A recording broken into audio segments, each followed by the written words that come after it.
ですね、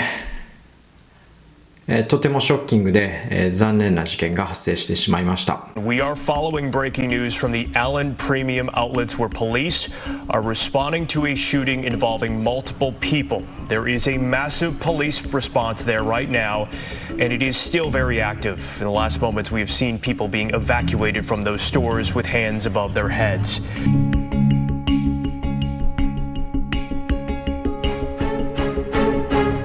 私のですね、このテキサスの自宅から5分の場所にあるアレンプレミアムアウトレットモールというモールにて銃乱射事件が発生し、8名の尊い命が失われました。また7名の方が負傷しております。そのね、アウトレットモールは本当にこの近所でよく行く場所で、ケイトともよく買い物に行ったり、買い物しないにしてもよく散歩に出かけたりしているような場所でした。僕のですね、Twitter とかインスタをフォローしてくださっている方は、先週ですね、YouTube にて、ラスベガスについてアップロードしたと思うんですけども、そのラスベガスでですね、会議があるため、ちょっとシャツを買いに行かなきゃいけなかったんですね。でそのツイッター、インスタグラムでですね、シャツを買ったっていうの写真をですね、上げさせてもらったんですけども、実はその、写真を撮った場所がまさにそのアレンプレミアムアウトレットモールでした。事件の発生するちょうど、約1週間前にそこで妻のケイと共に買い物をしておりました。まだですね、事件が発生して1週間と経っていないんですけども、当時の状況を伝える動画等が回っており、私もその状況を把握したかったので、出回っている動画ほぼ全てを閲覧しました。Police do continue to ask everyone to avoid that area. Here is what we know so far. The shooting began around 3:30 this afternoon. The Collin County Sheriff has told WFAA multiple people were shot, including children.The sheriff also tells us the suspected shooter was killed there on the scene. 皆さんにはですね、これまでこの YouTube を、ご覧いただいて、できるだけユーモアを交えてね、皆さんに楽しくこのアメリカの生活の状況等をお伝えする、そういった心持ちでね、今まで動画を公開させていただいておりました。あまりにも身近に起きた、事件なだけに、私もケイトもかなりショックを受けてるんですけども、今回の動画ではですね、この事件の概要とともに、また自分とかその大切な家族を守るために、普段心がけるべきことであったり、また絶対に起きてほしくはないんですけども、もしこのような事件に遭遇してしまった場合にどのような行動を取るべきかということについて今日は話したいと思います。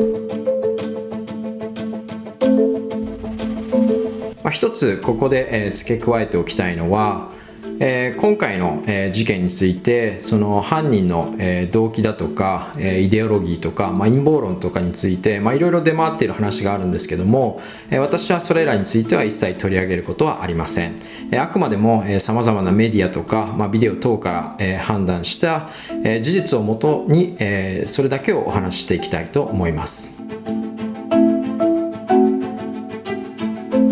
まず今回の銃乱射事件の現場となったのは75番のフリーウェイ沿いにあるアレンプレミアムアウトレットモールというところで発生しました。私の過去の動画をご覧になっていただいている方はご存知かと思うんですけども、私が住んでいるのはこのダラスの北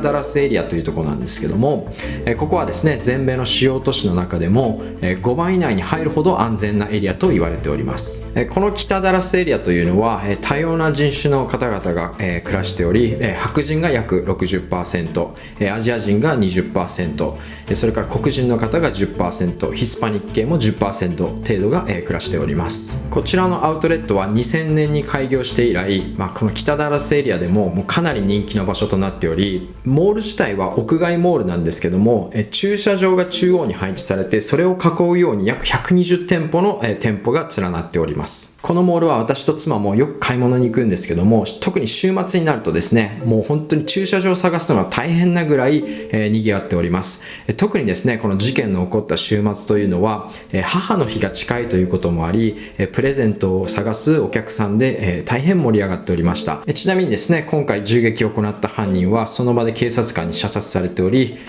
犯人は33歳のマウリシオ・ガルシアという人物です。犯人がですね、銃撃を始める直前と直後の映像を捉えたダッシュカメラの動画が今拡散されております。この内容から判断すると H&M 近辺に車を止めた犯人は車から降りてすぐにですね、銃の乱射を始めたことが伺えます。今回乱射に使われたライフルは AR-15 というアサルトライフルで、AR-15 といっても多種多様にあるんですけども、一般的にですね AR-15 は1分間の間に45発の弾を撃つことができると言われます。犯人はこの他にですね3つの武器を所持しており、他にもですね5つの武器が犯人の車内から後ほど発見されております。どういった武器を所持していたかということは明らかにされておりません。銃の乱射はですね3分から4分にわたって行われ、その後駆けつけた警察官によって射殺されております。犯行が開始され、それが銃声だと分かると、人々はですね一斉に逃げ始め、モールの外に出る人から、店の中にこもる人、それから、お店のトイレの中に、こもって鍵を閉めて、じっと身を潜める人たちが、溢れました。For the lives of her fiancé and two young boys, 10-year-old Alex and 9-year-old Lorenzo. アメリカではですね、今年の1月から5月9日までの間にですね、4名以上の方が亡くなったもしくは怪我をしたいわゆる銃乱射事件が203件発生しており、近年では増加傾向にあります。ここからはですね、皆さんに犯罪に巻き込まれないために普段どう心がけるべきなのか、またもし犯罪に巻き込まれてしまった場合どのように行動を取るべきなのかについて4つの重要な項目を、お伝えしたいと思います。1つ目、行き先の治安情報を必ず調べる。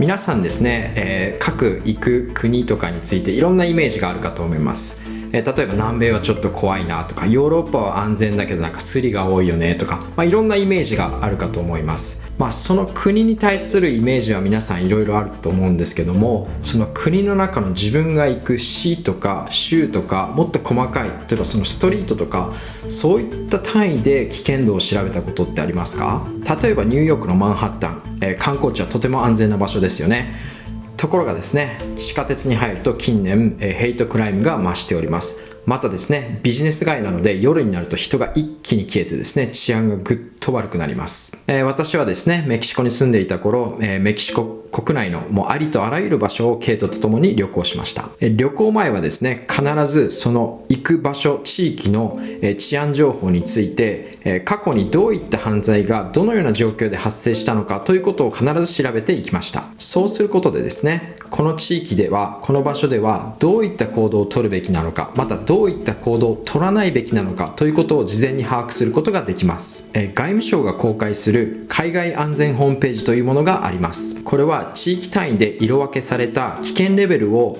一目で見ることができ、またさらにですね、この地域で起きた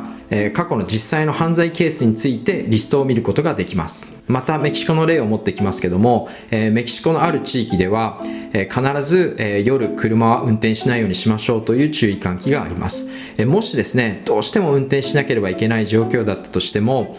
赤信号で必ず止まらないようにしてくださいという注意書きもあります。下記にリンク貼っておきますので、これから夏に旅行に行かれる方、また今海外に住んでいる方はぜひ参考にしてみてください。次に2番目が身を守るアイテムを常に携帯する。僕はここテキサスでは銃を常に携帯して行動しております。でももちろんですね、日本では銃やナイフを持つことは銃刀法違反で禁止されております。では合法的に持ち歩ける身を守るためのアイテムはどういったものがあるのか2つ紹介したいと思います。1つ目はこれ、ペッパースプレーもしくは催涙スプレーと言います。これですね、私の妻もメキシコにいる時から常に携帯してます。これですね、とても小型なのでポケットの中に携帯することもできますし、またフックがついているのでポケットとかベルトに引っ掛けることもできます。唐辛子の成分からできた OC ガスというものや化学成分を使用した CN ガスというものがあります。どちらもですね、目に、触れると、強烈な痛みが走ってですね、攻撃者の相手の、視覚をしばらくの間奪うことができます。このスプレーの飛距離はですね、これぐらいの小型のものになるとだいたい3メートル飛ばすことができます。でも3メートルといっても実際に、犯人が迫っていると3メートルってかなり近いですね。次に紹介するアイテムが携帯用の防犯ブザーです。こちらです。こちらもですね、妻は携帯していて、カバンとかポケットに入るすごく小さいサイズです。これとても小さいですけども、音はかなり高音でですね、だいたい犬が吠えてるぐらいと同じぐらいのデシベル数があるので、遠くからでも聞こえると思います。防犯ブザーの効果は周りにいる人に対して危険を知らせるだけではなく、犯人をおじけづかせることが可能です。アメリカの研究では防犯ブザーを使用したことにより、女性が危険を回避できたケースが2割増加したと言われます。ただしですね、防犯ブザーの使用で気をつけたいのは、防犯ブザーを使用することで逆に犯人を刺激し、身を危険にさらす可能性もあります。犯人からの攻撃を未然に防ぐ手段として周りへの注意喚起として使用し、実際に攻撃が目前に迫ってからの使用は逆効果となる可能性があるので注意してください。3番目はですね、犯罪に巻き込まれないための心構えです。周囲の状況を常に把握してください。自分の周りにどういう人たちがいて、この通りを先に進むとどういう人がいるのかということを常に注意を払ってください。例えば皆さん日本にいて、駅のプラットフォームとか電車内で皆さんスマートフォンを触っていませんか？プラットフォームの自分の周りにはどういう人がいて、これから乗る車両にはどういう人が座っているのか見たことありますか？もしそういった習慣がない方は、今すぐ考え方を直すことをお勧めします。また、外でスマホを触る癖はぜひ直してください。海外旅行をしているとですね、スマホとかに集中している人の方が、スリとか強盗に遭いやすい傾向があります。これはもちろんですね、犯罪をする側からの目線からすると、スマホなどを触って注意散漫している人の方が犯罪が成立する確率がぐっと上がるためですね。また、メキシコの例を出しますが、僕とケイトはですね、よく家から30分圏内の場所を散歩に出かけていたんですけども、暗くなる前までには必ず家に帰るようにしてたんですけども、ある日ですね、どうしてもですね、家に帰ることができなくて、まだ暗くなるほんと直前ぐらいまで外に歩いてたことがあったんですね。これ僕の癖なんですけども、僕は常に歩いてる時に、5分とか10分とか、そういった感覚で後ろに誰がいるのかっていうのを把握するためにチラチラ後ろを見ることがよくあるんですね。その日もですね、ちょっと暗くなったっていうこともあって、後ろをちょっと確認しながら